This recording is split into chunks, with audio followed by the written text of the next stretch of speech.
Durante 17 años, Pablo Escobar Gaviria creó el mayor imperio de drogas conocido en la historia. Su principal estrategia, miles de asesinos dispuestos a dar la vida por él. John Jairo Velázquez, alias Popeye, mano derecha y sicario personal del capo narco, nos recibe en la peligrosa cárcel de alta seguridad de Colombia y cuenta detalles inéditos de la vida y muerte del patrón. Pablo Emilio Escobar Gaviria era una mente criminal como ninguna, una inteligencia nata y utilizaba las cosas sencillas. ¿Por qué se da cuenta uno que tiene estómago para el crimen? Porque uno mata a una persona y se va para la casa normal, va y almuerza normal, duerme normal. Encontramos y compartimos con Roberto Escobar, alias Osito, hermano de Pablo y cofundador del negocio de cocaínas más lucrativo de la historia. Recorrimos en exclusiva Hacienda Nápoles, la cuna del imperio del cartel de Medellín. Los secretos, dónde escondía su fortuna y los mitos del zar de la cocaína, puestos en la mira. Pablo Escobar Gaviria es una figura controversial, no solo en Colombia, sino en toda América Latina. Pero, ¿qué hace que aún hoy muchos se veneren y otros tantos teman a quien es considerado el narcotraficante más sanguinario del siglo XX? Un equipo de En la Mira viajó a Colombia y entrevistó a los personajes más cercanos al zar de la droga. Conocimos de primera fuente antecedentes de su vida, su legado de violencia y muerte en voz del jefe de sus sicarios, el odio que genera en unos y la adoración que causa en otros. Los secretos de Pablo Escobar y su imperio del terror, en el reportaje del periodista Cristian Donoso.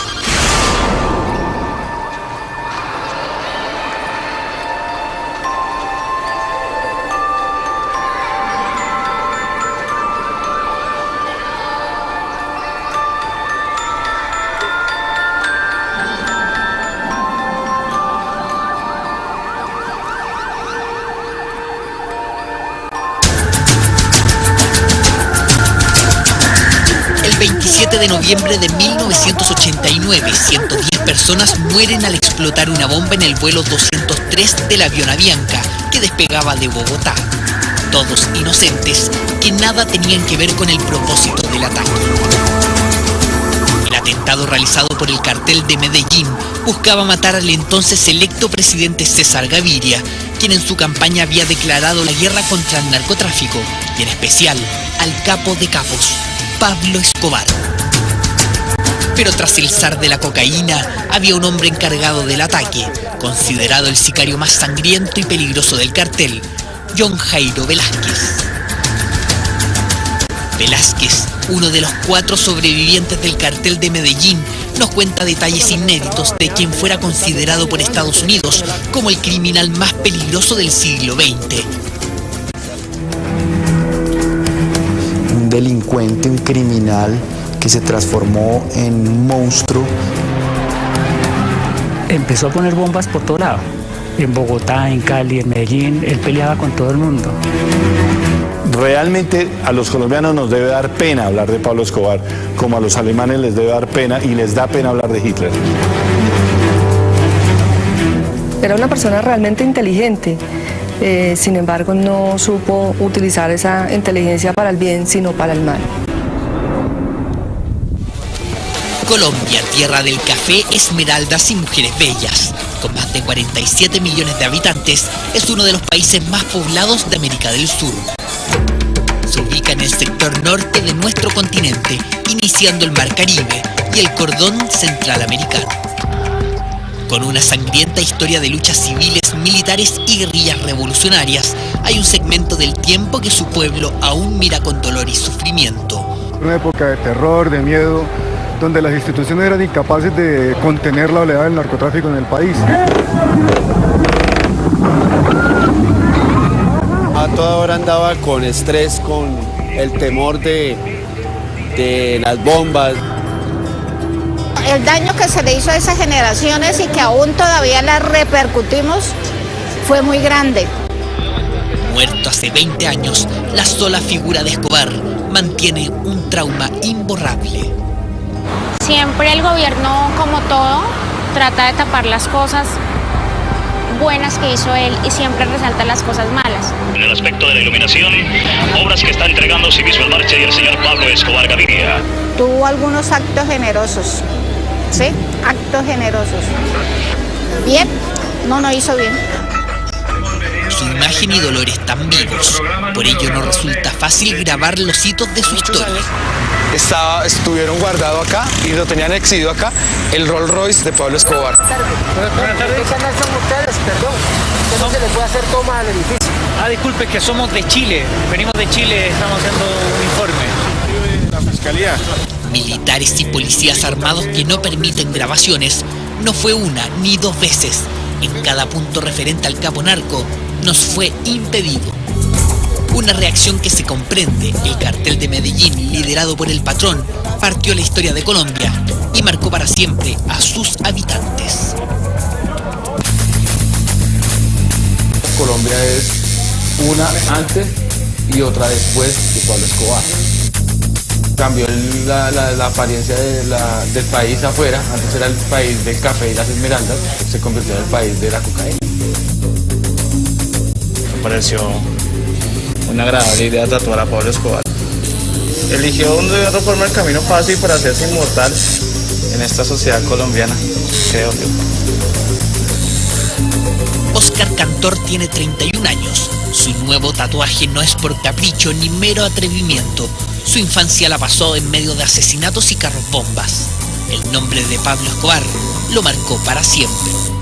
La admiración no surge por las cosas malas que haya hecho o algo así, sino como un solo hombre capaz de cambiar tanto un país, porque lo cambió políticamente, económicamente, culturalmente.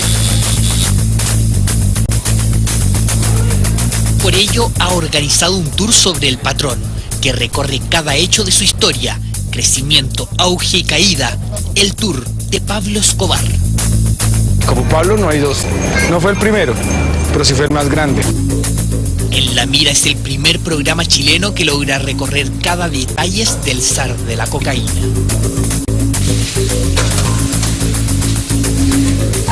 Aquí era el calabozo del señor Escobar, que era donde traía a la gente a torturarla, a matarla, en este sector.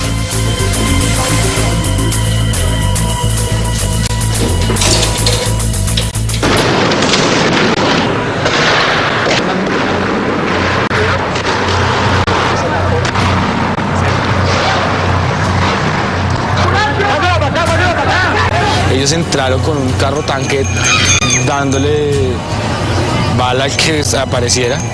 Los guerrilleros adentro respondían. No, fue una masacre lo que pasó ahí.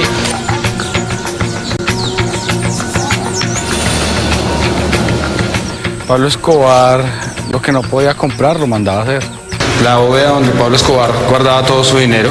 Acá, en este lugar, está enterrado Pablo Emilio Escobar Gaviria. El día del entierro del cementerio asistieron más de 200.000 personas. Un recorrido no exento de polémicas. Ha debido soportar las críticas de quienes lo acusan de hacer apología al sangriento criminal. Lo que pasa es que hay mucha gente que cree que tapando la historia, tapando el sol con un solo dedo, diciendo que no, y que no mostrando y no contando, se va a ir mejor. No, la historia hay que mostrarla, la historia se vivió y hay que contarla. Y no se puede borrar porque Pablo Emilio Escobar Gaviria, el capo más grande del narcotráfico de la historia humana, padre del narcoterrorismo, sus acciones dejaron más de 10.000 muertos. Industrializó el lucrativo negocio de la cocaína, convirtiéndose en el patrón de la mafia cocalera, que lo llevó a ser uno de los 10 hombres más ricos de la humanidad, con una fortuna superior a los 25.000 millones de dólares. ¿Pero usted puede asegurar que su dinero nunca ha tenido vinculación con el narcotráfico? Siempre he asegurado que mi dinero no tiene vínculos con el narcotráfico. Odiado por muchos y amado por otros, fue capaz de compadecerse de la pobreza regalando viviendas y días más tarde derribar un avión con más de 100 inocentes. De ser congresista electo popularmente, ofrecer miles de dólares por asesinatos y torturas. Y para ello, creó una red de sicarios liderados por este hombre.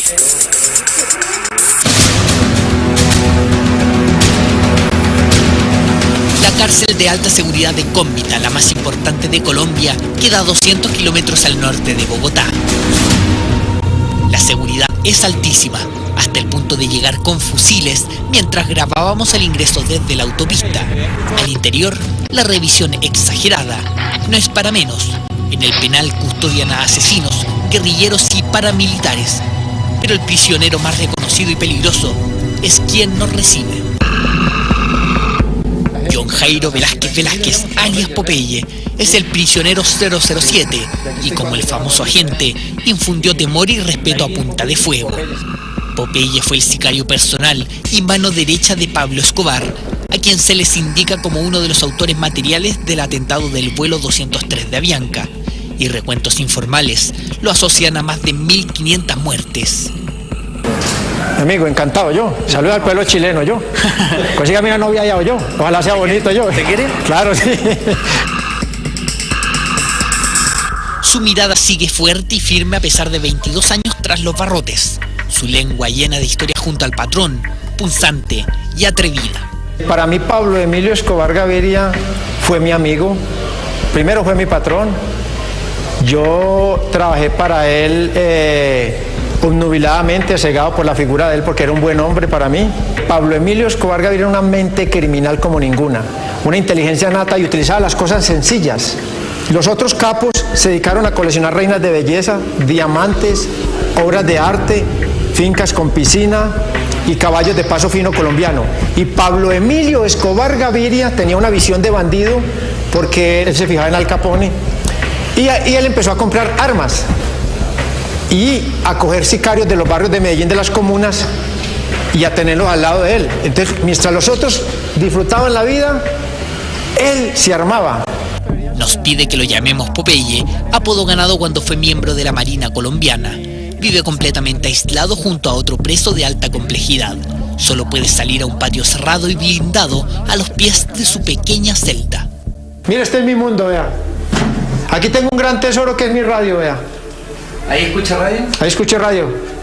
Aquí tengo mi gran tesoro. Vaya, aquí me cuida Dios, Jesucristo, la Virgen, Espíritu Santo. Tengo un combo grande, santo, porque el problema mío es grande. Es pequeño el espacio, eso sí. No le hace, pues yo también soy berraco. Pero es suficiente. Es suficiente porque Colombia hay mucho hacinamiento ahora y yo soy privilegiado porque tengo mi propio huequito. Y aquí soy feliz, aquí tengo mis libros, mis cosas. Mire, este libro lo escribí yo, aquí lo tengo. John Jairo Velázquez tiene 51 años, llegó con 23 al cartel de Medellín. Como soldado, Popeye, en pocos meses, ya era el más destacado del grupo de sicarios. ¿Por qué se da cuenta uno que tiene estómago para el crimen? Porque uno mata a una persona y se va para la casa normal, va y almuerza normal, duerme normal. Yo conocí muchos asesinos en la mafia. Hay unos que cierran los ojos, le pegan 30 balazos por aquí, por allá, en un pie, en una oreja y no pasa nada, ¿sí me entiende? En cambio, el asesino serio dispara 2 tiros a la cabeza, de aquí para arriba y listo. Y el asesino profesional trabaja con revólver porque el revólver nunca se traba. En cambio, la pistola se puede trabar y lo deja usted enredado en el problema. Y el asesino profesional se conoce ahí, porque siempre trabaja la cabeza y porque mira lo que está haciendo, porque no tiene miedo. ¿Y usted era un asesino profesional? Yo era un asesino profesional, pues esa era mi misión dentro del cartel de Medellín, porque yo no era narcotraficante. No, yo no le tenía miedo a eso, yo siempre andaba armado y donde dormía armado. Yo estaba en guerra. Popeye nos cuenta que la mayor virtud de Pablo Escobar era su cercanía. Todos sus asesinos lo idolatraban. Pablo Emilio Escobar Gaviria tenía una energía muy buena y nosotros los jóvenes de la época de esa generación crecimos oyendo por todas las esquinas Pablo Escobar y lo queríamos conocer. Cuando ya uno lo conocía pensaba que iba a encontrar con un tipo como en las películas, que el gran mafioso no se puede ni saludar, no se puede ni mirar a los ojos, hay que estar a 10 pasos y lo primero cuando lo conocí fue un abrazo que me dio la bienvenida y comimos un pedazo de pollo del plato de él. Era un hombre que usaba unos blue jeans Newman normalitos, una camisa normal y un relojito normal, de orito sí, pero normal, no era una cosa llena de diamantes ni de cosas.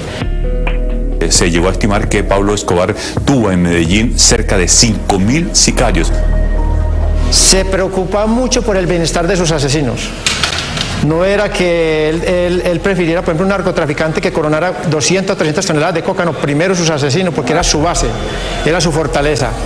Según Popeye, una inteligente estrategia que lo diferenciaba de sus compañeros de negocio.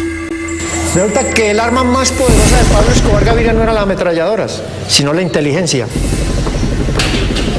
Pablo Escobar desde el año 1983 montó unos grupos de inteligencia muy fuertes en Bogotá, Medellín, Cali, las principales ciudades de Colombia.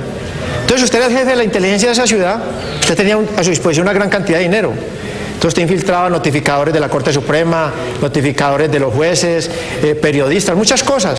Era una industria del crimen bien planificada por una mente criminal que era Pablo Emilio Escobar Gaviria. Nosotros no necesitábamos llevar una pistola para Bogotá, allá había una ametralladora, había dinamita, había de todo. Usted llegaba a Bogotá, se desplazaba, ya encontraba todo, ejecutaba y todo el mundo quedaba asustado.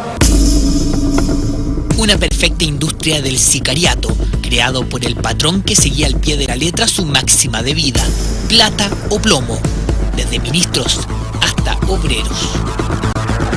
Según los expedientes de la justicia colombiana, Popeye a punta de fuego mató a más de 250 personas, instaló 200 bombas, secuestró a Andrés Pastrana, quien posteriormente fue presidente, también a Francisco Santos, quien fuera vicepresidente.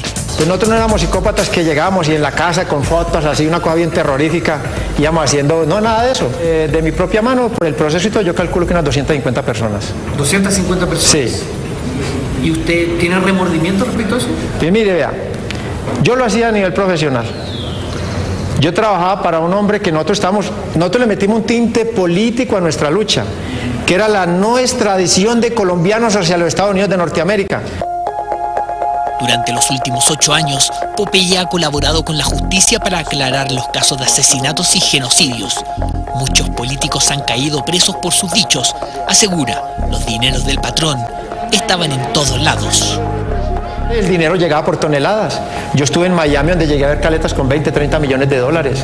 En Medellín usted encontraba caletas con 50, 60, 70 millones de dólares. Él llegaba y se iba para Río de Janeiro, para un festival de Río de Janeiro, echaba 2 millones de dólares en efectivo y venía sin un peso, sin un dólar. Él llegaba, por ejemplo, a Miami y gastaba dinero a manos llenas, 8 o 10 limusinas, helicópteros, todo. Ya él después, cuando ya empezó la guerra, ya él no necesitaba eso, porque él ya había disfrutado la vida.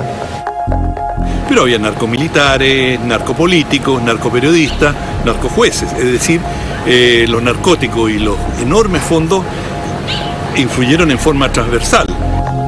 Incluso asegura que existieron presidentes y ministros de otros países involucrados en el negocio, entre ellos Fidel y Raúl Castro, a quienes se indica como socios del cártel de Medellín. Raúl Castro para la época era el comandante del ejército cubano y él recibía en las pistas del ejército cubano los aviones que venían de México, porque no podían ser con banderas de Colombia. Sí hubo ciertos envíos de Colombia, pero como yo estaba en Cayo Hueso no supe de esos envíos.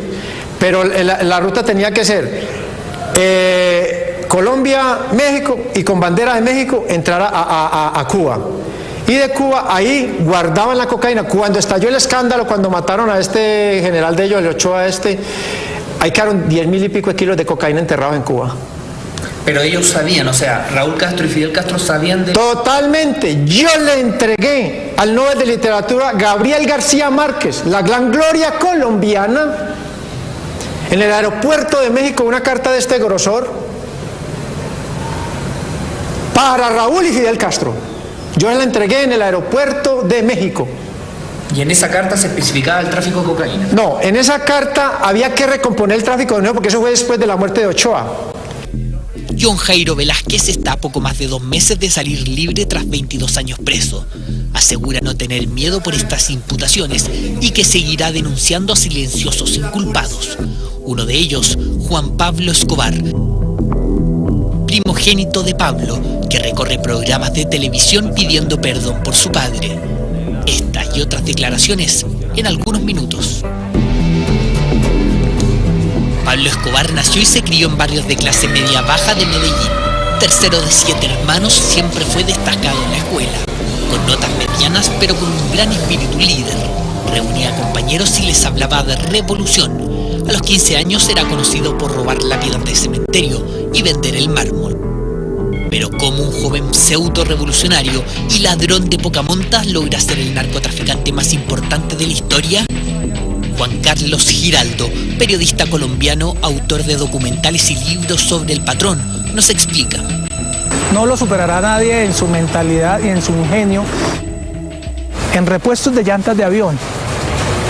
Metía la cocaína en esas llantas de avión, ya viejas, usadas, y las mandaba de Colombia al aeropuerto de Miami. Cuando llegaban allá, como estaban usadas, nadie las reclamaba, a permanecer en una bodega durante un tiempo, y luego, por disposición de las autoridades de aviación de Estados Unidos, ese material se llevaba a la basura, pero ya tenía su gente que iba y las recogía, y ahí recogían la droga. Para poder utilizar las pistas de aterrizaje de donde llegaban los aviones y salían cargados de droga en la selva colombiana, él hacía las pistas. Para que no se vieran de día las pistas, él hizo unos pueblos, unas fachadas de casa con techo y todo, con, ¿cómo se llaman esas? Las llantas pequeñitas, cosa que pudieran correrlas.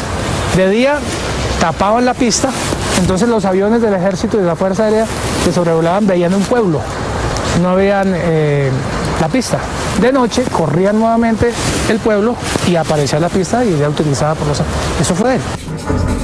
Sistemas e inteligencia que lo rindieron frutos en pocos meses. En 1978, con solo 2 años de narcotráfico, Pablo Escobar era multimillonario. Cuando Pablo Emilio Escobar Gaviria empezó a traficar drogas, 1 kilo de cocaína en los Estados Unidos valía $50.000. Y $50.000 de esa época es mucha plata hoy en día, es muy diferente a $50.000 de hoy. Pablo Escobar fue el primer narcotraficante que pasó de utilizar avionetas o aviones medianamente pequeños a pasar a utilizar jets. Él pasó a utilizar jets de turbina, 727. En un solo viaje alcanzaba a sacar 10 toneladas en un jet. En un solo día llegó a sacar 10 aviones con 10 toneladas.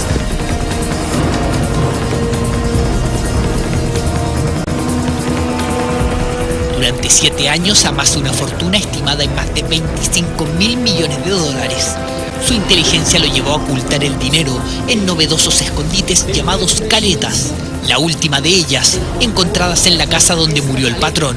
Para la época fue un elemento bastante novedoso, donde Pablo Escobar Gaviria guardaba sus documentos confidenciales, ¿sí? Él la mandó a fabricar, él la tenía en su despacho privado cuando, digamos, tenía armas, documentos confidenciales que involucraban a personas dentro de la organización estatal. De pronto en algún momento él con su dinero o los obligaba, pues aquí guardaba sus documentos y nunca la dejaba tocar por nadie. Esta caleta siempre permaneció bajo su cuidado y su custodia. Con su riqueza ayuda a los más pobres, construye viviendas y cientos de canchas de fútbol. Se gana el respeto de los barrios marginales que el año 1982 lo eligen como representante del Congreso. Pero su dinero genera sospechas. En 1984, Guillermo Cano, director del diario El Espectador, publica un artículo donde muestra su pasado criminal de los años 70. El ministro de Justicia, Rodrigo Lara Bonilla, comienza a investigar y pide la destitución. Se trata de una escalada del narcotráfico que hoy busca la salida de un ministro del gabinete. Políticos ven con malos ojos que un millonario sin educación les quite protagonismo. Buscan detenerlo para extraditarlo a Estados Unidos como narcotraficante. Quiero informar a la opinión pública que el señor ministro de Justicia tiene un plazo de 24 horas para que presente las pruebas concretas de la sindicación que me hizo en el día de ayer en la Cámara de Representantes. En 1984 es destituido y Pablo Escobar comienza a amenazar a todos quienes osaban nombrar. Si ustedes no llegan a ir, le mato a su mamá, a su papá, a su abuela. Y si su abuela ya está muerta, la desentierro y se la vuelvo a matar. Así que ustedes toman esa decisión. Espero en 45 minutos la respuesta. Muchísimas gracias. Les habla Pablo Emilio Escobar Gaviria. El 30 de abril del 84, el ministro de Justicia Lara Bonilla es emboscado por sicarios en moto, muere acribillado. El 17 de diciembre del 86, el periodista Guillermo Cano sigue sus pasos. Jueces, policías y más periodistas terminan asesinados. Nosotros no teníamos entrenamiento militar, sino malicia indígena. Nosotros íbamos como unos paticos detrás de Pablo Escobar. El cartel de Medellín era un grupo de ovejas dirigidas por un león que era Pablo Escobar. Pablo Escobar nos infligía valor a nosotros. Para fines de los años 1980, la guerra entre el Estado y el cartel de Medellín se erguía como una de las más sangrientas del mundo. Pablo Escobar había hecho amistades con paramilitares y guerrilleros que lo protegían, incluso financiando sangrientas operaciones. Y Pablo Escobar, el trato que tenía con el M-19 era que él les dio $2 millones y armas para que hicieran la toma. El trato era que ellos se tomaban esto y lo primero que tenían que hacer era quemar los expedientes de los extraditables. La toma del Palacio de Justicia duró más de 27 horas. Hubo 350 rehenes y 99 muertos, 11 de ellos jueces de la Suprema Corte colombiana. Otras 10 personas nunca fueron encontradas. Ellos entraron con un carro tanque dándole bala al que apareciera.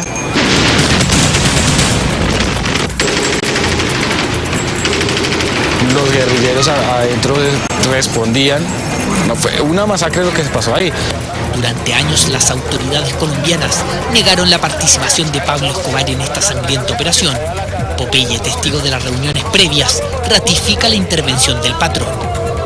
Yo estuve ahí. Se le entregaron $2 millones a un miembro importante, Iván Marino Ospina, que él muere antes de la toma, pero la plata se la entregaron. Armas se recogieron en Medellín. Era tan grande la fortuna del capo y sus ansias de triunfo que comienza a ofrecer hasta $10.000 por policías muertos. Reparte armas de grueso calibre a sus sicarios. Más de 600 uniformados son asesinados en plena calle. Pablo Emilio Escobar Gaviria, que para esa época, a los 80, él ya contaba con un arsenal, ¿sí?, que ni siquiera al interior de la institución todavía se conocía. Eran armas que él mandaba a traer del exterior, compraba armas con silenciador que él tenía para la época, y ni siquiera los grupos legalmente constituidos, las fuerzas militares y la policía, tenían conocimiento de que Pablo Escobar Gaviria ya tuviera ese arsenal en su poder. Y en la primera noche matamos 17 policías. Y como los policías vivían en los barrios populares, los empezamos a atacar en los barrios populares y ahí se cuajó la guerra. Los muertos ahí fueron bastanticos. ¿Usted mató policías? Sí, claro, y los pagaba también. ¿Sí? Salíamos a enfrentarlos, mano a mano. Y Pablo Escobar hacía retenes y como si fuéramos ley, nos disfrazábamos de policías para matar policías. Habían policías que mataban policías y les pagamos a los policías la muerte de los policías, compramos los fusiles de la policía, eso fue una locura. Pablo Escobar Gaviria era un bandido perfecto. ¿Cómo es el bandido perfecto? El bandido perfecto es una persona equilibrada emocionalmente, ni se pone muy contento por una cosa buena que le sucede, ni se coloca muy triste por una cosa mala que le sucede, sino que es una personalidad así, normal, así. Es de los tipos que se emborrachaba y lo abrazaba a uno, te quiero mucho, y babiaba, no. Él se fumaba un varillo y se tomaba media cerveza génica y ya. Era un hombre que hablaba normalmente, pausado, tomaba sus decisiones con cabeza fría. Él era un témpano de hielo, por eso llegó hasta donde llegó. Para 1987, Pablo Escobar tenía más de 2.000 propiedades en todo el mundo.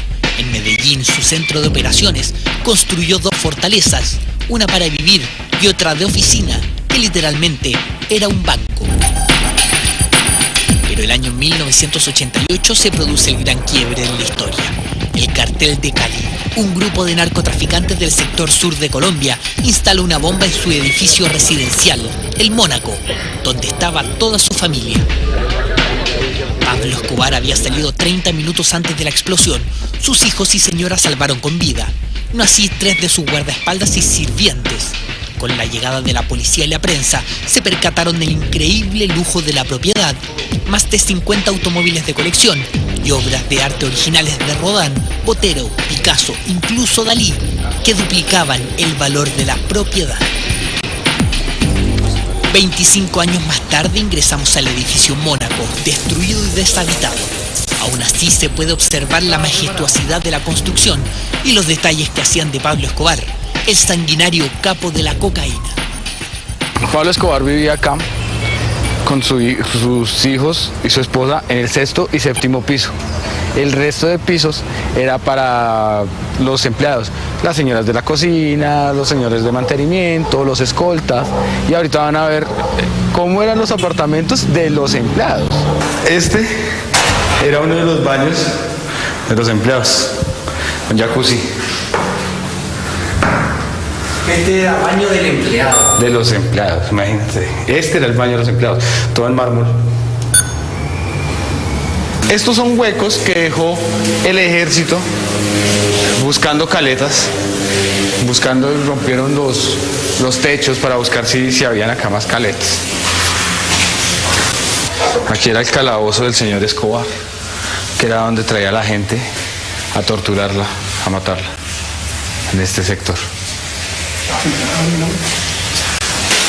Este era el ascensor que subía a los apartamentos. Y Pablo entonces venía acá, torturaba, mataba a la gente y después subía al apartamento a jugar con sus hijos. El resto del vecindario era así. ¿Sí ves? Son casas de un piso, son casas grandes con unos jardines, pero eran así. Y Pablo, en la mitad de todas las casas grandes, el edificio de 7 pisos. Todo el edificio conduce a un séptimo piso en penthouse, la pieza principal del patrón, más de 240 metros cuadrados de habitación y su propia bóveda. Y acá en este espacio era la cama de Pablo Escobar estaba acá. Tengo la cama allá y le pongo mi plata a la cabecera. Esta es la bóveda de Pablo Escobar. Una bóveda que tiene más de 3 metros de altura, tiene más o menos 20 metros cuadrados. La puerta de acero. La puerta es de acero. Está completamente blindado, esto es grandísimo. Algún día esto estuvo lleno de dinero, todo, hasta el techo, de dólares, pesos, lingotes de oro. Esta era la caja menor de Pablo Escobar. El atentado a su residencia y familia no lo perdonó y comenzó la peor etapa de su reinado, el inicio del narcoterrorismo.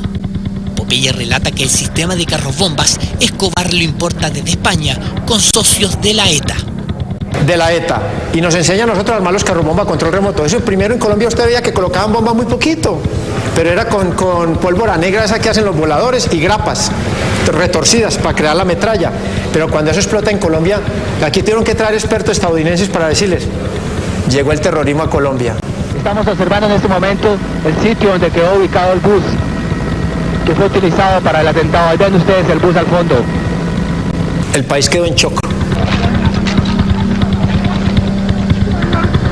Uno no sabía, a veces, digamos, sin ser tan extremista, pero uno sabía que salía a la calle y en cualquier momento, en cualquier lugar podía pasar algo y uno podía estar ahí. Más de 250 bombas explotan en las principales ciudades de Colombia. Y empezaron allá a escorbar en un rincón, entonces yo le mandé el plano de la cámara y estaba el tipo, cogió algo y lo levantó y era una cabeza, era la cabeza del... donde estaba el carro bomba, ahí quedó. Yo me acuerdo que el periodista dijo, uy, hijo de puta, es la cabeza, es una cabeza. Las escenas yo creo que no, yo se las puedo decir, la televisión las puede mostrar, pero la vivencia es una cosa que es espantosa, o sea, el olor de la sangre, el olor de la pólvora, la dinamita, no podríamos reflejarlo en las imágenes, no alcanza a ser reflejado en las imágenes. La guerra continúa por 2 años. En 1991 Pablo Escobar se entrega a la justicia colombiana tras lograr cambiar la constitución e impedir la extradición. Durante 9 meses vive en la cárcel La Catedral, construida con su propia fortuna. Al momento de su traslado, los radios del helicóptero captan nuevas amenazas de Pablo Escobar. Todo lo que ustedes sufrieron y lo que mi familia también ha sufrido, pues va a repercutir en la paz de este país, que es muy importante. 9 meses dura Pablo Escobar y sus secuaces en La Catedral. El 21 de julio del 92 se escapa caminando tras haber matado, desmembrado y quemado a 2 de sus socios del cartel al interior de la prisión. A cada gendarme le habría pagado miles de dólares. Nuevamente, con la llegada de la prensa, se destapa el lujo con el que vivía el patrón en la supuesta cárcel estatal. Restaurante con chef extranjeros, áreas de juego, oficinas para continuar el negocio, piezas de lujo y la celda 001, una majestuosa habitación para el jefe, incluso con escondites. La Catedral era una cosa de locos. Eso era una empresa criminal. En la cárcel La Catedral empezamos a reconstruir la estructura del narcotráfico. Se empezó a manejar la guerra contra el cartel de Cali. Y allí seguimos en la guerra contra el cartel de Cali. ¿Era un hotel 5 estrellas? Un hotel 6 estrellas. Allí subían las señoritas, había orgías, teníamos chimeneas en las celdas, había discoteca pequeña, pues no una discoteca con luces como las de Miami, pero sí eran chéveres para hacer una cárcel. Había visitas todo el día. La búsqueda de Escobar se desata con más de 5.000 hombres. Todos sus enemigos se unen. La policía, militares, la CIA, la DEA, paramilitares, guerrilleros y el cartel de Cali forman el bloque de búsqueda. Por Colombia, denuncia a los narcotraficantes. Se buscan Pablo Escobar Gaviria y Gonzalo Rodríguez Gacha. En medio de la guerra, Roberto Escobar, alias Osito, hermano y socio del capo, es detenido. Estando en la cárcel recibe una carta bomba que explota en sus manos. Producto de la bomba, queda prácticamente sin audición, la pérdida de un ojo y con la visión del 10% en el otro. 20 años más tarde de aquel atentado, logramos ubicarlo y compartir unos momentos. Insólitamente, usufructúa de la imagen de su hermano. Eso en algunos minutos. Luego, las duras acusaciones de Popeye al hijo de Pablo Escobar. El señor Marroquín era un asesino. De los 12 años participaba en torturas con nosotros porque el patrón lo estaba entrenando para que fuera un bandido. Yo estoy en contra de todas esas organizaciones que atenten contra la seguridad y la paz de la nación, ya sean ellas de izquierda o de derecha. Pablo Escobar dejó su huella en el mundo como el mayor narcotraficante de la historia, con una estructura de sicarios compleja que hasta el día de hoy complican a Colombia. Además creó y articuló las mejores rutas de contrabando utilizadas hasta la actualidad. Permeó con corrupción todas las instituciones públicas y dirigió una guerra con miles de muertos que hasta la fecha no se pueden determinar. De hecho, hasta el día de hoy no es raro encontrarse con militares fuertemente armados custodiando plazas, casas y caminos. Es parte del día a día. Aún así se ganó el respeto de miles, quizás millones de colombianos. Algunos, a pesar de los hechos y las pruebas, lo siguen venerando.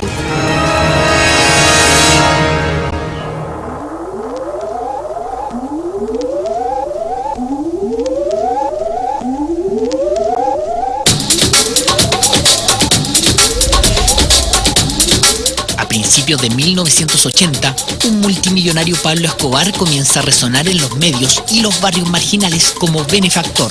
Sus principales donaciones, canchas de fútbol. Señor congresista Pablo Escobar, a nombre de los barrios Nutivar y Fátima, hago entrega de esta bandeja como reconocimiento a su decidido apoyo que brindó para que este 27º clásico futbolístico haya sido todo un éxito. Y hemos vinculado a los equipos Atlético Nacional y Deportivo Independiente de Medellín a esta noble campaña. En meses era conocido como el Robin Hood colombiano. Un aplauso para Pablo Escobar Gaviria, después de maravilloso saque de honor. Con su lema Civismo en Marcha, recorre los barrios marginales de Medellín. Era 1982. Con 6 años en el negocio del tráfico, era multimillonario. Bueno, nuestro movimiento, la ideología principal de nuestro movimiento es civismo, nacionalismo, programas sociales, ecológicos y deportivos. ¿Usted se cree el Robin Hood antioqueño? De ninguna manera, pero de todas maneras es un calificativo que resulta bastante interesante porque quienes conocen la historia de Robin Hood saben perfectamente que luchó y que salió en la defensa de las clases populares. Es en ese mismo año que realiza una de las obras sociales más recordadas. En 1982, Pablo Escobar corona su autodenominado movimiento social Civismo en Marcha, con la construcción de más de 400 viviendas para personas de escasos recursos. Hasta el día de hoy, este barrio lleva orgullosamente su nombre.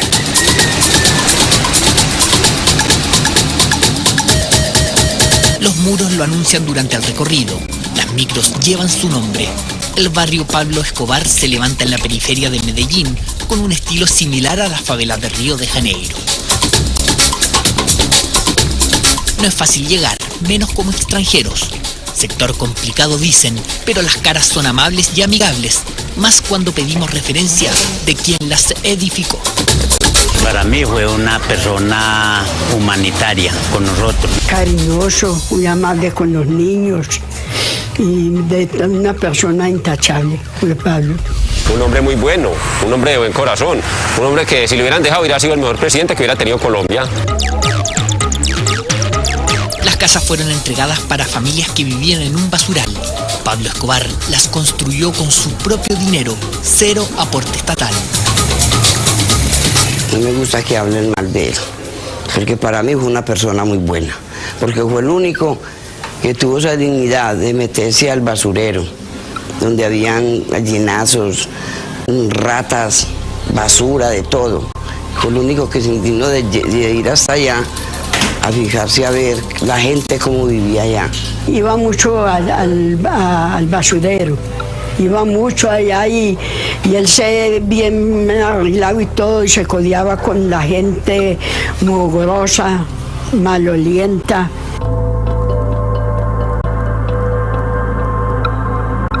Hasta que Dios me lleve siempre voy a estar agradecida de él. Yo voy para 30 años aquí en esta casita y eternamente agradecido a Pablo Escobar. No solamente yo. Pregúntelo aquí cualesquiera de las personas que venimos de abajo, por ejemplo la señora y la señora acá, que vinieron de abajo del bosque. Si por eso tenemos casita, no tuviéramos nada. 30 años han pasado desde la entrega de estas casas, 20 de la muerte de su benefactor, pero ni el tiempo ni la...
Con 2 años de tráfico, Pablo Escobar ya era un reconocido multimillonario de Medellín.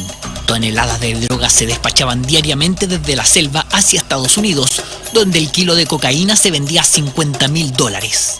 En 1978 decide capitalizar su éxito económico y criminal comprando 3.000 hectáreas de terreno. Funda la Hacienda Nápoles, en una posición estratégica entre Bogotá y Medellín, rodeado de espesa selva.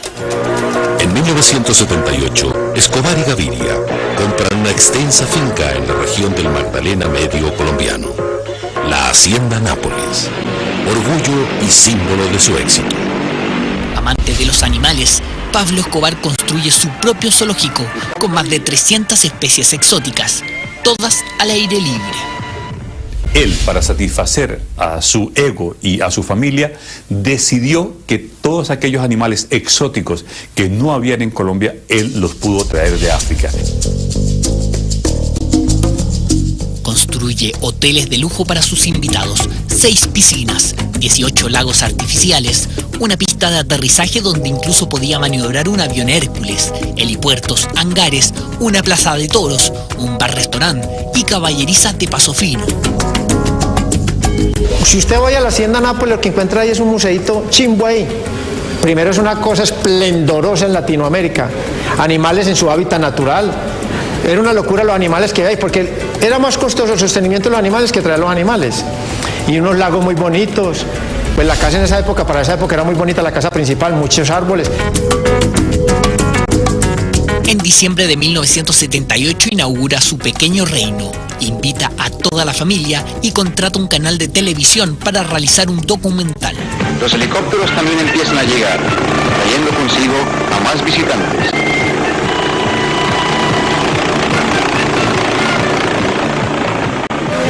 El ambiente ha cambiado. El sonido de la música, las risas, la conversación y el chapuceo en la piscina dan el ambiente de recreo y descanso. Preciado que tengo en mi vida, mi esposa, mis amigos, mis compañeros de oficina y de trabajo, porque es gente que pertenece al municipio de Envigado. Con el paso del tiempo, Hacienda Nápoles se convierte en el centro de operaciones del Cartel de Medellín. Reuniones, secuestros, asesinatos, pago de coimas y despacho de drogas se hacen desde este punto. El año 1984, tras la muerte del ministro de Justicia Rodrigo Lara Bonilla, Escobar deja la propiedad. Sus animales quedan libres por los páramos. En 1992 es tomada por militares que la destruyen buscando dineros. A 30 años de su apogeo, viajamos al lugar. El trayecto terrestre entre Bogotá y Hacienda Nápoles es en medio de la selva. Los 200 kilómetros se recorren en 5 horas, si es que no hay camiones o accidentes. Fácilmente pueden ser 7. El camino es custodiado en todo momento por militares, uno de los tantos legados del patrón del mal. Al llegar, su imponente anuncio, el icónico portal con la avioneta en su parte superior. El mito dice que fue su primer envío a Estados Unidos. Un mito solamente, aquel monomotor no tenía la autonomía necesaria. Al interior la magnitud sorprende. Se ha convertido en un parque de atracciones.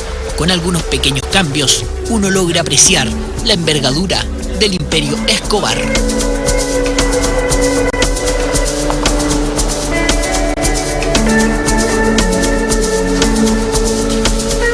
Pablo Escobar mandó a construir 18 lagos acá dentro de la Hacienda Nápoles.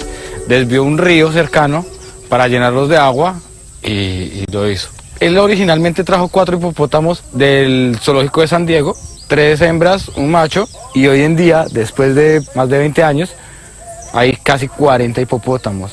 Hay algunos hipopótamos que se han salido y hay una historia que hace como unos 8 años apareció un hipopótamo caminando por toda la autopista.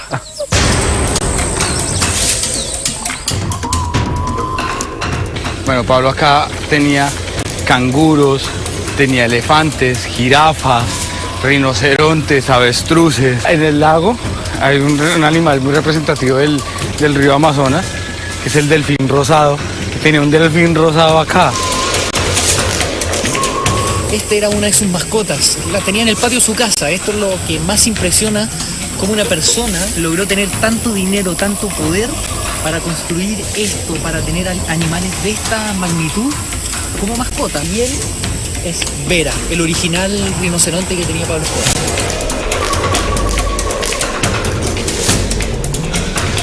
La gente venía acá, conocía el zoológico, los lagos.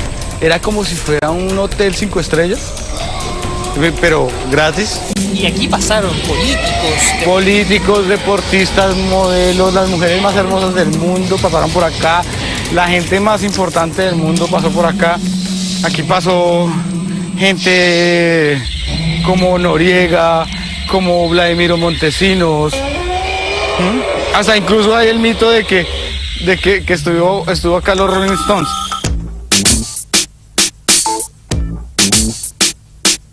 Estas cebras que vemos acá son hijas de las originales que trajo Pablo Escobar. En los 80s, cuando Pablo Escobar las trajo, llegó acá a Linderena a decirle a Pablo, bueno, estos animales, ¿qué? Nos los vamos a llevar. Él estaba en Medellín, vino rápidamente en el helicóptero, le dijo al funcionario que no se las llevara, que le daba dinero y todo eso. El funcionario no quiso aceptar. Y mientras que él hablaba con él, porque Pablo era una persona muy dada a hablar, y entonces todo esto, los empleados trajeron pintura, cogieron unos burros, los pintaron, y el Inderena lo que se llevó fueron 5 burros y le dejaron acá las originales.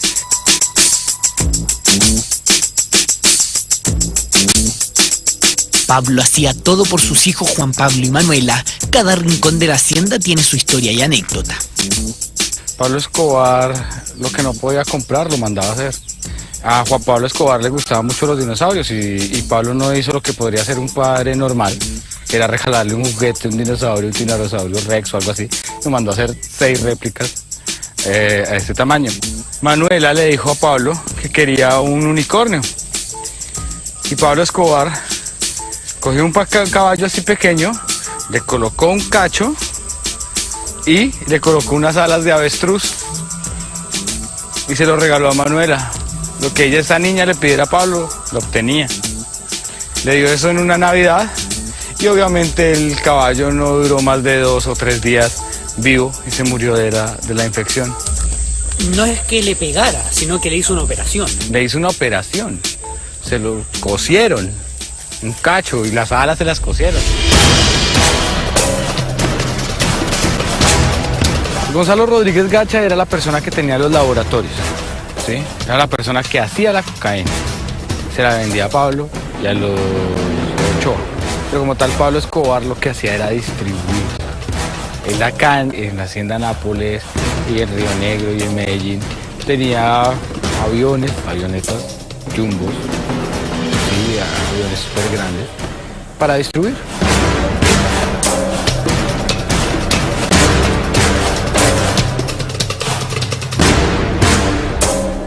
En las 500 hectáreas de Hacienda Nápoles, este quizás es el punto más importante de la industria de Pablo Escobar.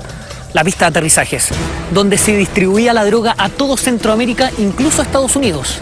Pero también donde comenzaba la fiesta, donde las personalidades políticas de la farándula, del espectáculo mundial, llegaban para pasarlo bien, para tener un rato agradable y también disfrutar de la tremenda casa que ahora iremos a conocer.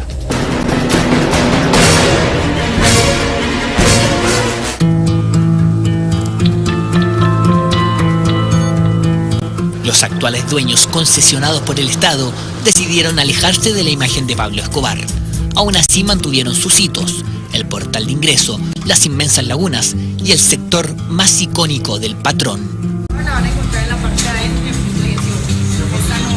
no, pero este era esta casa.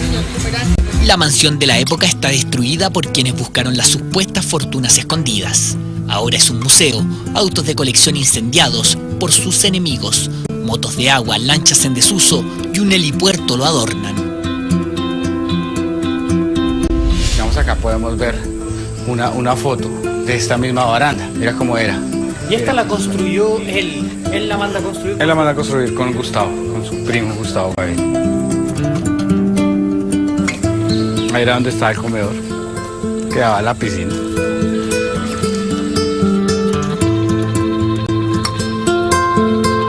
Ese sería como el similar, la tierra del Nunca Jamás que creó Michael Jackson. Es el similar en Colombia, la que creó Pablo Escobar, la hacienda de Nápoles. Una exhibición que contempla no solo la muestra del poder económico del clan Escobar. Durante el recorrido se presencia su cara más brutal: asesinatos, torturas y secuestros. Esas dos dualidades que tenía Pablo, él le dolía que un pájaro se muriera acá en la hacienda Nápoles, pero podía poner una bomba.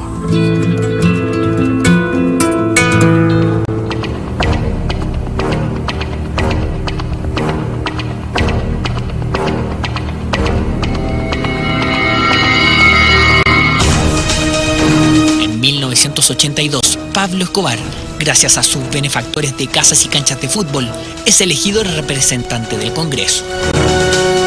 Es un craso error, el error más grande de Pablo Emilio Escobar Gaviria. Él veía que él cargaba el carnet y que en esa época existía la inmunidad parlamentaria. Un parlamentario no se podía tocar por nadie en Colombia. Y él lo paraba, iba con nosotros, mostramos ese carnet y ahí mismo todo la policía echaba para atrás. Quien esté interesado en saber qué cantidad de dinero tiene el señor Pablo Escobar, lo puede investigar en la Administración de Impuestos Nacionales o en la Administración de Hacienda, ¿no? ¿De dónde surgió entonces su dinero, su fabuloso capital? En Antioquia todos conocen las inversiones en el campo de la industria, en el campo de la ganadería y en el campo de la construcción. Todos se preguntan de dónde sale su dinero. Poco a poco comienzan a salir sus primeros detractores. El principal, Luis Carlos Galán. El poder oscuro y criminal del narcotráfico. Y ha sido el nuevo liberalismo la única fuerza política que en Colombia se enfrentó a ese adversario terrible de la sociedad, de la organización institucional. El líder del Partido Liberal Colombiano logra la expulsión del Congreso de Escobar y comienza una campaña en su contra para lograr su extradición. Pablo nunca olvidará, y en 1989, cuando Luis Carlos Galán era candidato a la presidencia y lideraba las encuestas, Escobar lo asesina en uno de sus últimos discursos públicos, el gran magnicidio de Escobar.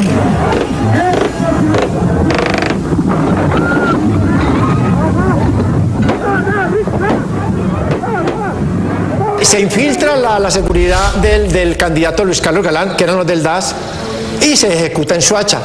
Ese es el día más grande del cartel de Medellín, donde se mostró más poder. Ese día el país quedó en shock. Y yo, no, aquí no hay nada que hacer.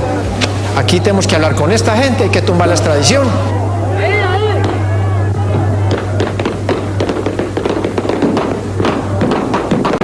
Juan Manuel, su hijo, actual senador de Colombia, asegura nunca haber tenido más temor que aquella noche. En esos días fue muy duro y muy difícil porque Pablo Escobar dijo que iba a ir por las familias de sus enemigos, no solamente por sus enemigos. Entonces, pues fueron momentos en que mis hermanos y yo no pudimos volver al colegio después del asesinato de mi papá en agosto. Según su hijo, todos estaban conscientes que Pablo Escobar atentaría con su vida. El poder del patrón era tan grande que había penetrado todos los estamentos para matarlo. Bueno, no fue solamente Pablo Escobar el que asesinó a mi papá. Realmente a mi papá lo asesinaron, digamos, una coalición de intereses criminales y mafiosos. ¿Dentro de los cuales hay políticos? Dentro de los cuales hay, en primer lugar, el narcotráfico, donde está el cartel de Medellín y el cartel de Cali también. También los grupos paramilitares y políticos también, especialmente del Partido Liberal, el mismo partido en el cual mi papá militaba, que veían en Galán una amenaza para sus intereses. Prácticamente no quedó ningún sector de la sociedad colombiana que no hubiera estado penetrado de alguna manera por el narcotráfico. Incluso una vez muerto, Escobar dinamitó 2 veces el monumento en su nombre, como repetía a sus sicarios, los mataba en vida y los remataba en muerte. Un delincuente, un criminal que se transformó en un monstruo que puso de rodillas al Estado colombiano a través de la corrupción y a través de la intimidación, que no tenía ningún problema en asesinar y eliminar a cualquiera que se atravesara en su camino, en sus intereses, en su proyecto criminal, fuera quien fuera, viniera de donde viniera, no tenía ningún problema en asesinarlo, en eliminarlo a él, a sus familias, a su descendencia, a lo que fuera con tal de lograr su objetivo.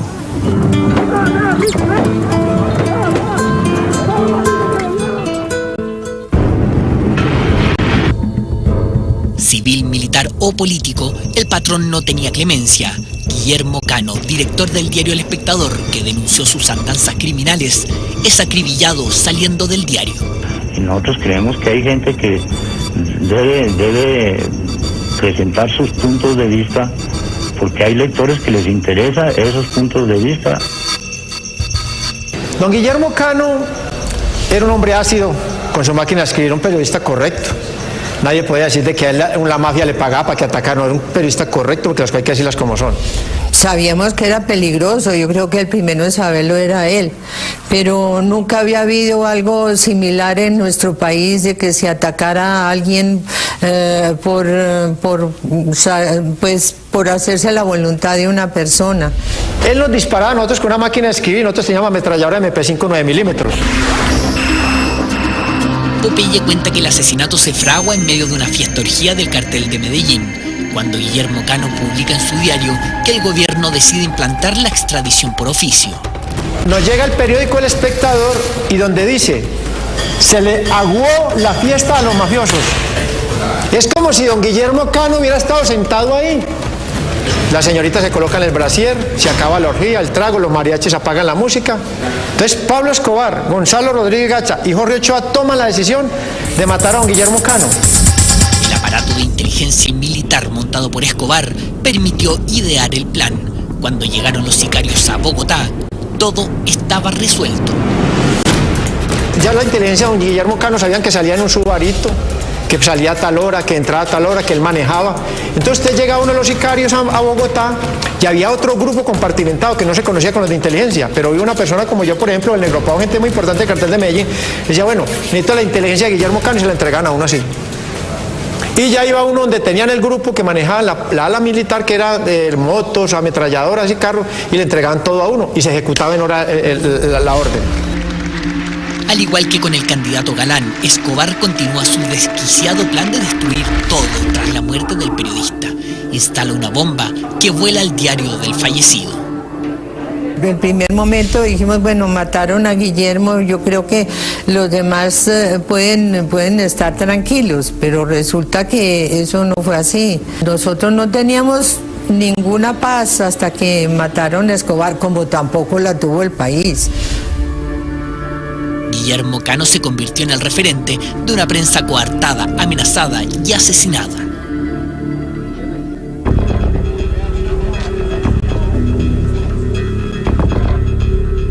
La época era muy difícil porque tenías que informar casi que con la pistola aquí, ¿no?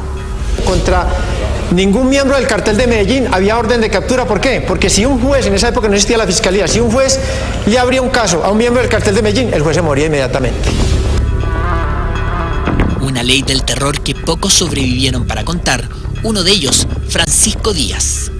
A mí, por ejemplo, me llegó un policía y me dijo, mire, yo soy experto en antiexplosivos. Me contrataron para matarlo, para ponerle una bomba a usted. Y aquí está la bomba. Me la puso en las manos. Me dijo, pero no, ábrala fresco que no tiene explosivos. Eso le corre a uno la sangre por el cuerpo, es muy duro. Las amenazas, cuando a uno lo amenazan, yo creo que la parte psicológica, la presión psicológica es lo más fuerte de una amenaza. Así de brutal, las muertes y amenazas eran diarias. Pablo Escobar no perdonaba.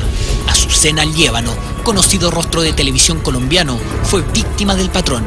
El 30 de agosto del 90 es secuestrada junto a su equipo.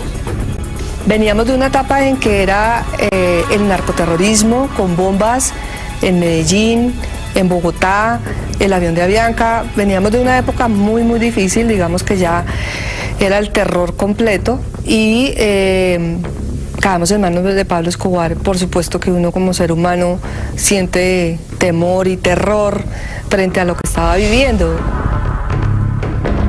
La inteligencia de Escobar nuevamente fue visible. Se hizo pasar por guerrillero y aceptó una entrevista. Al llegar, se percataron que era una farsa del patrón. Azucena viajaba con un importante personaje.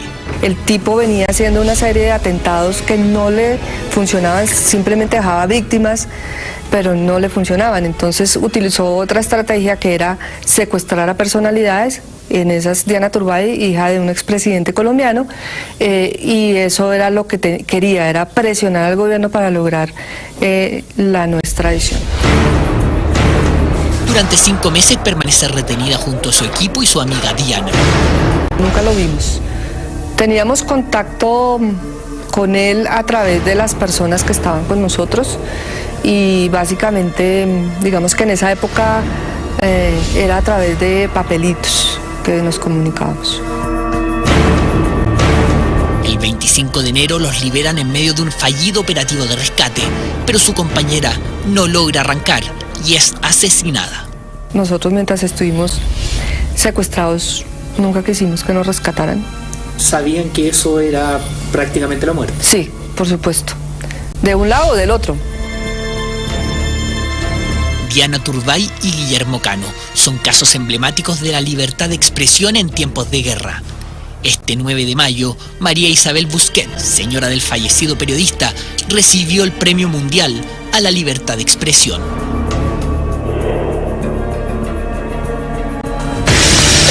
Tras 22 años preso, Popeye saldrá en libertad los primeros días de agosto. A pesar de sus miles de asesinatos, su cooperación con la justicia decreció la pena. Yo tengo amigos, yo soy una persona que siembro, yo no tengo miedo, o sí hay cierto temor porque es que el miedo es el que lo mantiene vivo a uno, y a mí me gusta el miedo y me gusta saborearlo, y hay una cosa de lo que yo no le tengo miedo es a la muerte, porque aquí vemos dos muertos hablando. Un temor justificado, sus enemigos han aumentado tras cooperar con la justicia e inculpar a políticos, militares y civiles. Yo tengo una filosofía, muchos dicen que es barata, para mí es muy linda, es filosofía que yo he aprendido en la lucha de la vida. Yo tengo 51 años de edad, de experiencia tengo 1500. Si ustedes vienen con armas, ¿responderá con fuego? Totalmente, porque yo no soy bobo. Y yo soy rápido y soy avispado. Y soy muy previsivo y pendiente de todo. Yo soy como un piloto de helicóptero que va piloteando y va mirando dónde va a aterrizar en caso de una emergencia. Yo voy caminando y veo dónde va a salir un arma. Lo que sí no vuelvo a hacer es recibir un contrato para asesinar a una persona, eso no lo vuelvo a hacer. Pero si a mí me vienen a matar, yo no soy bobo, yo me defiendo. Asegura que uno de sus principales enemigos actuales es Sebastián Marroquín, el hijo primogénito de Pablo Escobar, Juan Pablo, que cambió su nombre tras la muerte del padre. El señor Marroquín, a quien yo ayudé cuando murió Pablo Escobar, porque yo estaba preso en la cárcel Modelo, y con un poderoso narcotraficante, Iván Ordinola Grajales, logro que él vaya a Cali a arreglar con Rodrigo Orejuela, que eran mis enemigos, pero Iván era mi amigo. Yo le salvé la vida al miserable del Marroquín, a la señora madre y a la niña. Y por ellos quedaron en un acuerdo, porque cuando matan al patrón, Marroquín dale su bocota y dice que va a matar a los que mataron al patrón. Dice no creer la actitud pacifista mostrada en los últimos años de Escobar Jr., donde incluso grabó un documental pidiendo perdón a los hijos de Galán y Lara Bonilla, además de recorrer programas de televisión disculpándose. ¿Por qué te nació ir a pedirle perdón a los hijos de él en circunstancias de que tú eras muy chico cuando eso ocurrió y seguramente no tuviste ninguna responsabilidad? Sin duda que no tuve ninguna responsabilidad, pero sí he sentido la responsabilidad moral como familia y como familiar directo de mi padre de acercarme a sus víctimas, y debo decir que esto no solamente ha ocurrido en el contexto del documental. A partir de allí se generaron encuentros que lamentablemente no están documentados. John Jairo Velázquez, mano derecha y sicario personal de Pablo Escobar, tiene una visión muy diferente del hijo. El señor Marroquín era un asesino. De los 12 años participaba en torturas con nosotros, porque el patrón lo estaba entrenando para que fuera un bandido. Él estuvo en la muerte del capitán Posada de la Policía Nacional, donde le colocaron una bomba en la puerta. Él estuvo en eso. Después él ahorita dice que él es un santo, pero él fue un bandido. ¿A él por qué no lo pueden judicializar? Porque era menor de edad. Hoy en día él es uno de mis grandes enemigos. Él salía a decir que el papá de él no dejaba testigos. Está muy bien en un solo asesinato usted no dejar testigos, pues que lo muerto en 3.000 y nosotros éramos 2.000. ¿Cómo hace usted para tapar eso? Y el señor Marroquín viene y le mete los dedos en la boca al hijo de Galán, al hijo de Lara Bonilla. ¿Para qué? Para entrar a Colombia a vender unas propiedades y unas obras de artes que tienen todavía acá. Y viene a pedirle perdón. El único inteligente fue Juan Manuel Galán, que le dijo, venga, ¿usted por qué me pide perdón a mí? Fue una babosada lo que hicieron ahí. Metieron las patas los hijos de Galán y de Lara Bonilla, porque están al frente de un bandido que es el señor Marroquín. Como yo, que soy una rata, pero soy una rata que lo reconozco. Él orina agua bendita, él ahora hace mantra y todo, es un Gandhi gordo. Él dice que no, que él orina agua bendita y que él vende camisetas. Están llenos de millones de dólares de la actividad criminal de nosotros y de su padre. Millones de dólares que asegura aún están disponibles ilegalmente por la familia ante la impericia de la justicia. El patrón edificó la mayoría de los lotes en Medellín. Tenía edificios por todas partes. tenía moteles y en Miami tenía como 400 apartamentos y casas de recreo. Ellos tienen una plata muy grande en Suiza. Esas platas están escondidas allá. La fortuna de Pablo Escobar está en obras de arte, diamantes y oro. Las obras de arte las tiene doña Tata en Argentina. Y muchas obras de arte de esas son de personas que nosotros secuestramos y matamos y pagaron con esas obras de arte. Las tiene su hijo Juan Pablo en Argentina. Todo ese dinero está allá. Cuando haya que resarcir el daño de las víctimas del cartel de Medellín, hay que ir por esas obras de arte que las tiene Juan Pablo en Argentina. Opinión similar tiene Francisco Díaz, periodista de la época. Aquí se ha comentado de Juan Pablo, es que de todas maneras Juan Pablo estuvo mucho al lado de su papá cuando se cometieron muchos de los crímenes que cometió el cartel de Medellín. Y lo que sí se le puede contar a la comunidad y que Juan Pablo se lo debe contar al mundo y explicar por qué lo hizo y en los términos que lo hizo. Cuando muere, el día que matan a Pablo Escobar, lo llama una periodista, él contesta al teléfono, supongo también era el calor, dijo: yo voy a poner bombas por todo lado, voy a matar policías, voy a matar al que sea, voy a vengar la sangre de mi padre. Nosotros no queremos hablar en este momento. Todos el que nos mató, yo puedo matar a todos los hijos de puta, yo solo me mato en mal país. Era un niño y un joven que tuvo todo lo que quiso, pero además que creció, tuvo su infancia y su juventud, fue con sicarios. No creo que tuviera cosas o historias muy buenas para contar. Realmente la historia que queda de él en Colombia es una historia negra y es una historia de muerte también. Durante semanas intentamos conversar con Juan Pablo. Exigía pago de varios miles de dólares para hablar. Un negocio redondo si se piensan que en menos de un mes visitó 3 programas solo en Chile. Pero no es el único que vive usufructuando de la imagen de su padre.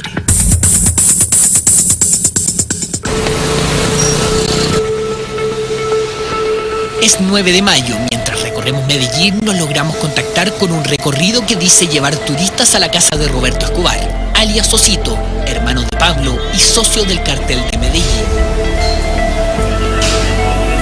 Debemos cambiar de vehículo y esperar en un paradero. Nos recoge una van llena de turistas. Todos ven un DVD pirata. El chofer dice: si usted lo compra, Roberto lo firma por $5.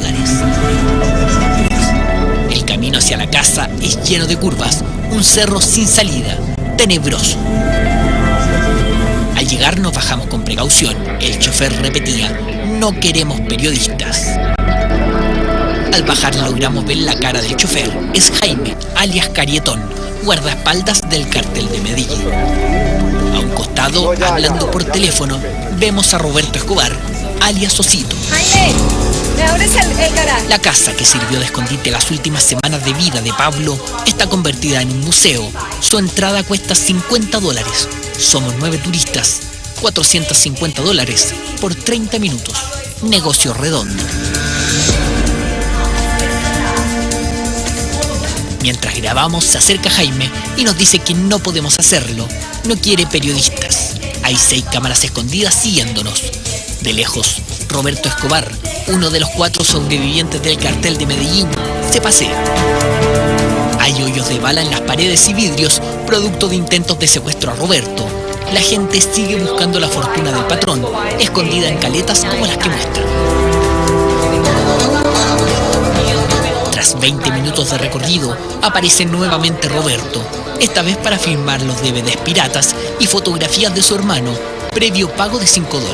Y si usted quiere, se puede sacar una foto con él. Claro, ahora. Enseguida toma fotico allí con él. Firmame esto. Eso.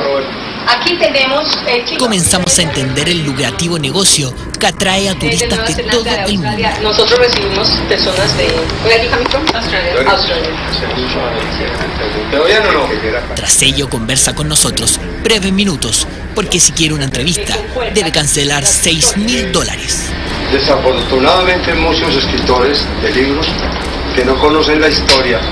Apenas ve por un ojo y es prácticamente sordo.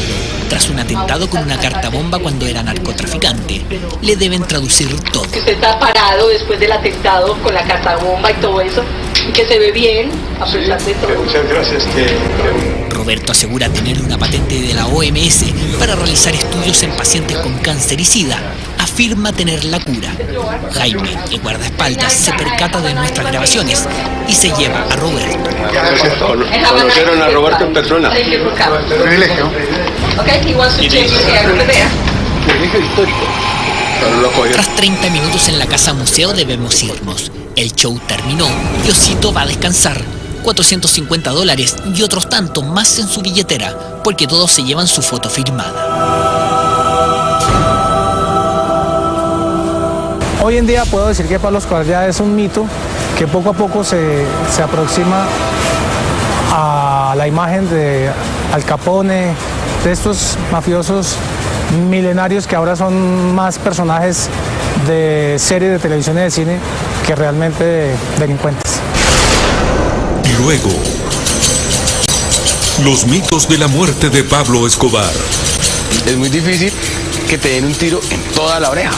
A Pablo Emilio Escobar Gaviria lo mataron. ¿Acierto militar o suicidio? Yo nunca le vi miedo en sus ojos. El patrón jugaba con la...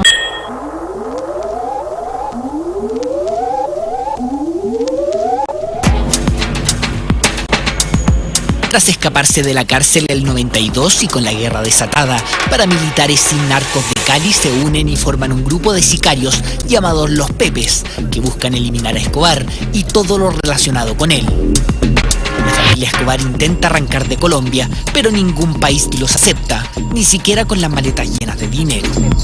Ante eventuales atentados, son protegidos en el Hotel Tequendama por el propio gobierno. El 3 de diciembre del 93, un día después de cumplir 44 años, Pablo llama a sus hijos y habla por 22 minutos. Su gran error: los teléfonos estaban intervenidos. Al patrón solo le quedaba un guardaespaldas. Cuando pasaron por acá buscándolo, se dieron cuenta que por esa ventana Escobar estaba hablando por teléfono. Y en ese momento rodearon todo, la manzana, y ingresaron. El primero que cayó fue Álvaro de Jesús, alias El Limón. Salió, se dio cuenta cuando tumbaron la puerta y él salió a disparar y murió acá. Por donde vemos allá arriba, donde están esos bloques grises, ¿sí? Ahí había una ventana. Abrió la ventana, saltó, había otro muro ahí, y vuelve y salta y cae en el tejado. Él pretendía escapar por ahí. Pero él no contaba que aquí, que ya lo tenían rodeado y que aquí en este lugar había gente disparando. Popeye asegura que la guerra lo había transformado en un desquiciado y había perdido su inteligencia. Ese llamado mortal no era el primero. Por ello, un mes antes se había entregado junto a Roberto, Osito, por misma orden del patrón. El suelo colombiano está vigilado desde la estratosfera por los americanos, los ingleses y los israelitas. Y una llamada era grave. Ya nos han hecho 2 operativos cuando me volé con él. Y yo le dije, no, patrón, yo no aguanto el tercer operativo porque se nos estamos entregando. Y ese día además me dijo, pues si quiere vaya, y me vine. Por años la duda ha sido, ¿lo mataron o se suicidó? Es muy difícil que te den un tiro en toda la oreja. Desde aquí no lo ves y desde adentro tampoco. O sea, darle un tiro certero en la oreja, no, él se lo dio. Él se lo dio. A Pablo Emilio Escobar Gaviria lo mataron. Es un cuento chino de Roberto Escobar. Pablo Escobar no era inmortal. ¿No se suicidó? No, ¿para qué se va a suicidar si él así se voló 1000 veces? Él tenía una escalera y él subía hasta el 2.º piso para salir de ahí. Él se veía gordito, pero él era ágil. El patrón se hace matar, porque el patrón es un hombre que el patrón tenía su grado de suicida. Cuando nosotros nos tiraban los operativos, nosotros éramos caballos de carreras y éramos nerviosos como un caballo de carreras. Le mismo le quitamos el seguro al fusil y nos poníamos pilas. Y el patrón, tranquilo. Y nos decían, tranquilo muchachos, calma, calma, dejemos los que entren, porque si ellos vienen entrando y nosotros vamos saliendo a la carrera, no lo encontramos los que entren para que se ubiquen. Cuando ellos ya se ubiquen, vemos por dónde salimos. Y cuando él ya veía la cosa, listo, ahora sí salgamos, y salía tranquilo. El patrón era un hombre, yo nunca le vi miedo en sus ojos. El patrón jugaba con la muerte. Para sorpresa de las autoridades, su funeral fue multitudinario. 20 años más tarde, su tumba sigue siendo lugar de procesión por curiosos turistas y propios colombianos. Esta es una de las tumbas más visitadas del mundo, junto a la de Elvis Presley y Jim Morrison. Hay gente que viene y le reza, que le cumple milagros, cosas. Como también ha habido los casos que se han parado acá a pisotear la tumba y a decirle así te queríamos ver, desgraciado. Pues yo vivo en el extranjero y no que quería venir a a ver dónde, que todo el mundo habla de él. Entonces, mirar a ver cómo es la tumba, si es diferente a la de los demás. Pero ahí vemos que todo es igual. Para mí no es importante, simplemente marcó la historia de una forma negativa. Es uno por curiosidad simplemente. Paradójicamente, a 20 años de la muerte del patrón, el cartel de Medellín sigue reunido. A metros de Pablo está enterrado Gustavo, su primo y socio, y Griselda Blanco, la reina de la coca, también socia del cartel. Ningún narcotraficante muere de viejo. Ningún narcotraficante se pensiona. Sí, todo se paga de una u otra manera.